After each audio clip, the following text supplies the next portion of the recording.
మీలో ఎంతమందికి గుమ్మడికాయ హల్వా అంటే ఇష్టమో తప్పకుండా కామెంట్ సెక్షన్లో చెప్పండి. అలాగే లైక్ చేసి ఫాలో అవ్వండి. ఇక్కడ చిన్న బద్దనైతే కోసుకుని మిగతాదంతా కూడా మనం ఫ్రిడ్జ్లో స్టోరేజ్ చేసుకుంటే మనకి దాదాపు 15-20 డేస్ ఉంటుందండి. పైన లేయర్ అంతా తీసేసుకుని చక్కగా తురుముకోవాలి. స్టవ్ మీద బాండి పెట్టుకుని కొంచెం నెయ్యి వేసుకుని జీడిపప్పు పలుకులు ఫ్రై చేసుకుని పక్కన పెట్టుకోవాలి. తర్వాత మనం ఈ తురుముకున్న గుమ్మడికాయ తురుమును వేసి బాగా లో ఫ్లేమ్ మీద ఫ్రై అవనివ్వాలండి.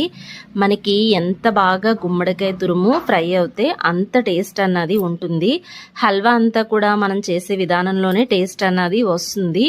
లో ఫ్లేమ్ మీద బాగా మగ్గబెట్టిన తర్వాత అప్పుడు మనం ఒక గుప్పెడు బెల్లాన్ని అయితే వేసుకోవాలండి. మనం వేసిన బెల్లం పాకంలో ఈ గుమ్మడికాయ తురుమంతా కూడా బాగా కుక్ అవ్వి అసలు తింటుంటే నోట్లో వెన్నలా కరిగిపోతుందండి. కొంచెం లో ఫ్లేమ్ మీద పెట్టుకుంటే బెల్లం కరిగిపోతుంది. లాస్ట్లో కొంచెం జీడిపప్పు వేసుకుని తింటుంటే మనకి అసలు ఎంతో టేస్టీగా ఉండే, అలాగే హెల్త్ కూడా చాలా బెనిఫిట్స్ అండి. మనకి ఐరన్ లోపం గట్ట ఉన్నవాళ్ళు చక్కగా వారానికి ఒకసారి తింటే హెల్త్